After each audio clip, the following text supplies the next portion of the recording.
देवबंद ने इस्लाम का परचम दुनिया में लहराया है।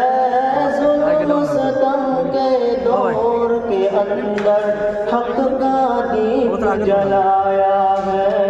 देवबंद ने इस्लाम का परचम, देवबंद का तारीख के अंदर हक किरदार निराला है।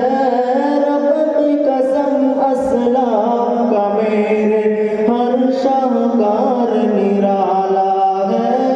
रब की कसम अस्लाम का मेरे हर शाहकार निराला है। इस लश्कर के जाबाजों से, इस लश्कर के जाबाजों से हर बातिल घबराया है। जुल्म सितम के दौर के अंदर हक का दीप जलाया है। देवबंद ने इस्लाम का परचम, देव